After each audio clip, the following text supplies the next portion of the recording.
Hi అందరికీ. మరి రేగు వడియాలంటే అందరికీ ఇష్టమే కదా. మరి రేగు వడియాలు ఎలా ప్రిపేర్ చేసుకోవాలో ఒకసారి అయితే వీడియో ఎక్కడ స్కిప్ చేయకుండా చూసేయండి. ముందుగా అయితే కిలో రేగుపళ్ళు అయితే తీసుకున్నాను. ఈ రేగుపళ్ళన్నీ కూడా వాటర్లో వేసుకుని చక్కగా పుచ్చులు ఏమన్నా ఉన్నాయేమో తీసేసుకోవాలి. ఇవన్నీ కూడా తీసుకుని నీట్గా శుభ్రం చేసుకున్న తర్వాత ఇదిగోండి కొన్ని పైకి తేలుతూ ఉంటాయి. ఇందులో కూడా పుచ్చులు ఉండొచ్చు. ఇవన్నీ కూడా శుభ్రం క్లీన్ చేసుకోవాలి.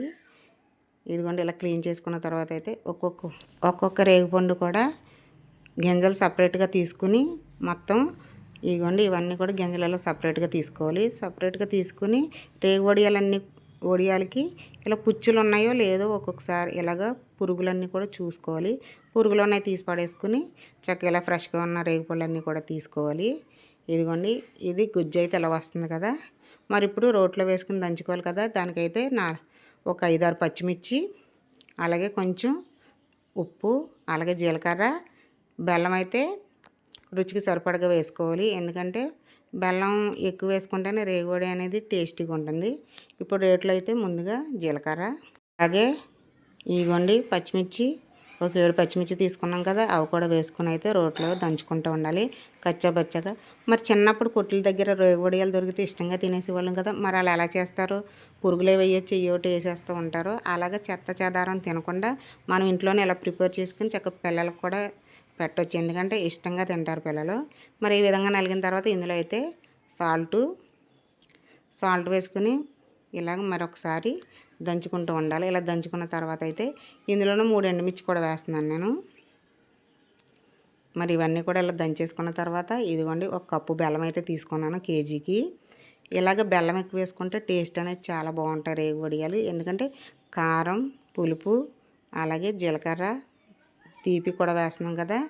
చాలా బాగుంటున్నాయండి రేగు వడియాలు. మన ఇంట్లోనే ఇలా చేసుకుంటే మనం తినొచ్చు, పిల్లలకు కూడా పెట్టుకోవచ్చు.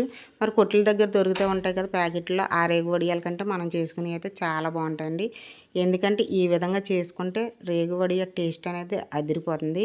ఇదిగోండి ఈ విధంగా చక్కగా కచ్చాబచ్చగా దంచేసుకున్నాం కదా. ఇలా దంచుకున్న తర్వాత అయితే ఇదిగోండి మొత్తం అంతా కూడా ఒక గిన్నెలోకి తీసుకోవాలి. ఇలాగా 2-3 వాయిలు అవుతాయి అలాగే దంచుకుని తీసుకోవాలి. కొన్ని గింజలు కూడా ఇందులో కలుపుకుంటే తినేటప్పుడు మనకు తగులుతూ ఉంటే కొన్ని గింజలు నలిగిపోతాయి కదా.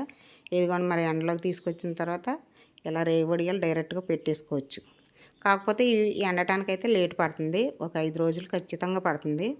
ఈ విధంగా అయితే వడియాలు వేసుకున్న తర్వాత రెండో రోజున పక్కకు తిప్పుకొని అలాగే ఎండబెట్టుకోవచ్చు. ఎండబెట్టుకుంటే చక్కగా ఎండిపోతాయండి వడియాలన్నీ కూడా. మరి మన చిన్నప్పుడు రోజులు గుర్తొస్తున్నాయి కదా. గుర్తొచ్చినప్పుడు మనమే ఇంట్లో ఇలా ప్రిపేర్ చేసుకుని తింటే ఎంతో టేస్టీగా రేగు వడియాలు అయితే తినొచ్చు.